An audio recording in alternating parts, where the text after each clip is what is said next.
Hi, how are you guys doing? Hi there, this is Ranjit, and in this video, we'll be doing the full review for the Redmi 4. And this is a budget-oriented smartphone that Xiaomi has recently launched in India. And the version that is sold in India comes with the Snapdragon 435 chipset. And this comes in three variants. The most basic variant sells for 7,000 rupees, and that comes with 2 gigabytes of RAM and 16 gigabytes of internal storage. The one that I am testing, I've tested this for the last 10 days in dual SIM mode with Airtel and Jio SIM, and this is priced at rupees 9,000, and this comes with 3 gigabytes of RAM and 32 GB of storage. There is also one more variant that is priced at 11,000, and that comes with 64 gigabytes of internal storage and 4 gigabytes of RAM. The processor is the same.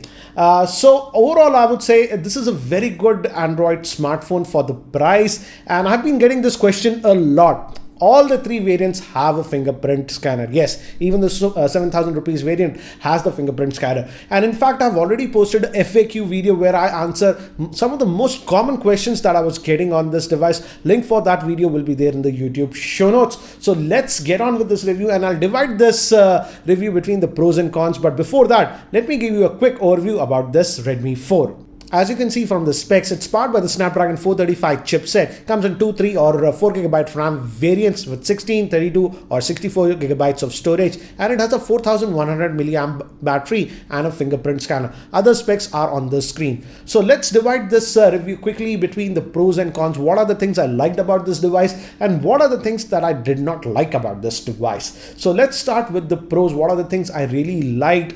And the first thing is that generally in budget-oriented Android phones, the build quality is strictly very average, but that is not the case with this one. The build quality on this Redmi 4 is actually pretty good. It is equivalent to some of the mid-range Android phones that we get. It is having that metallic body, and when we move towards the front, if you notice closely, it is having a 2.5D glass, and generally we do not find 2.5D glass on budget-oriented devices. So this is one of those rare phones. Even though the pricing is budget, they are not compromising on the build quality, and the in-hand feel is also actually very good. It's slightly hefty for a 5-inch screen, but I'll talk about that later. That is due to the 4100 milliamp hour battery. The battery life is again a highlighting point about this device. I'll talk about that later. And as I mentioned earlier, all the models come with the fingerprint scanner. It's a rear mounted one, and the fingerprint scanner performance is actually very good. If you just see, you tap in and it unlocks, and it works every time. So the fingerprint scanner is actually very responsive on this device. As you can see, I'm not even looking at this device. I'm so confident that the fingerprint scanner will work. Now moving to the battery life, it is having a 4100 milliamp hour battery, and as I mentioned, I have been using this as my primary smartphone for the last 10 days, and the battery life has been actually very good. Even with heavy usage, it was lasting about 1.5 days easily, and if you're a sort of a light user, it'll last over 2 days. As you can see from the battery stats, in terms of screen on time, you'll get anywhere between 5.5 to around 6.5 hours of screen on time, and this is with about 1.5 days of usage. So in terms of battery life, the battery life has been very good. Even on very heavy days usage, where I was using a lot of GPS for navigation and stuff, the battery life was fine. Never at night at around 11 o'clock, when I looked at the battery, it was always above 30%. So the battery life is actually very good for a compact size phone. Now moving to the cameras. Generally, cameras are the weak point on Xiaomi Redmi phones, and I always complain about the camera performance.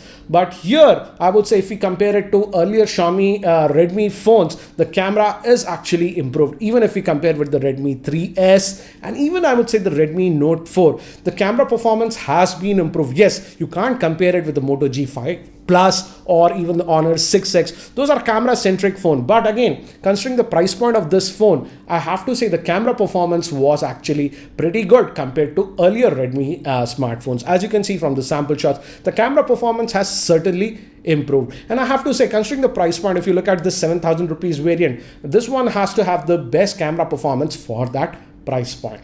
Now moving to cellular call quality, the cellular call quality was also very good. The earpiece quality was adequately loud, and I tested it here in Hyderabad with Airtel 4G and with the Reliance Jio, and I did not have any issues in terms of cellular call quality with this device. Now moving to the speaker is here at the bottom. Only this right vent is the speaker, and generally in some of the earlier Redmi phones I complained about the speaker output, but that is not the case on this one. The speaker is adequately loud. It's not the loudest. I've seen smartphones with louder speaker, but again, it's not like that you have to worry about the speaker. And I did take a lot of calls even with the speaker phone, and those were fine.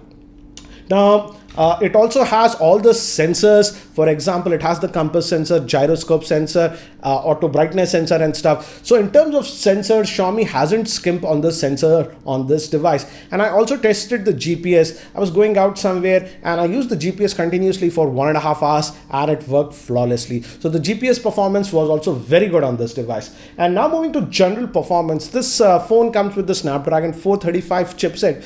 And as I've mentioned, I'm using the 3GB RAM model. And in my daily usage, the phone performed very well. I didn't have any issues of lagginess or anything while I was using the phone normally. But again, as it's a MIUI phone, after about 5th or 6th act, sometimes the apps used to load out of memory. But again, for a normal user, you won't notice that. So I would say if you're sort of a moderately heavy user, don't go with the basic 2GB RAM model. Instead of that, go at least with this 3GB RAM model.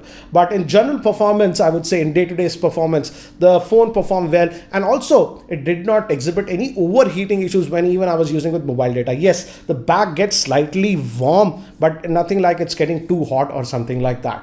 So these were the good things that I liked about this Redmi 4. Now let's move to the things that I did not like with this device. And some of these things are sort of nitpicking considering the price point of this device. But guys, I feel it's my duty to list all the minor cons also. Some of them might be sounding very silly, but let's go over them. The first thing is regarding the gaming performance. Again, I have already posted a dedicated gaming review for this device. Don't get me wrong, if you play casual games to mid-level games, it ran fine. But with some very heavy games, particularly with Asphalt 8, I noticed that this device was lagging quite a bit. And Xiaomi officials, after seeing that video, approached me. They said that this might be an optimization issue. So maybe that might get fixed with a software patch later on. But as of now, with very heavy gaming, I am noticing lagginess on this device. So again, check out my gaming review if you want to know more about the gaming performance. Another minor thing that I've noticed with this device is that it has these 3 buttons at the bottom, but these are not backlit. So you get used to them because whenever you click them, it gives you haptic feedback, but they are not backlit. And again, regarding one more thing, it has that 2.5D glass, but we don't know what type of glass protection Xiaomi is using. We don't know if it's a Dragon Tail glass or a Gorilla Glass or anything. I asked Xiaomi officials about this, and they said that due to the volumes of these Redmi phones, they outsource the glass from a lot of vendors, so they can't specify if it's a Gorilla Glass or what, let's say Dragon Tail, or what kind of protection that we have. So we simply don't know what type of glass protection that we have on this device. And regarding the charging time, it does not support fast charging, and as it is having that 4100 milliamp hour battery, it takes about slightly over 2.5 hours to completely charge this device. And lastly, again, as it's a Xiaomi device, Redmi device, it's being sold via flash sales, and I hate those flash sales because it's pretty difficult to purchase these devices during those flash sales. So these were the cons with this Redmi 4. But overall, I would say, considering the price point of this device, this one as of now has to be one of the best budget oriented Android smartphone that you can buy in India.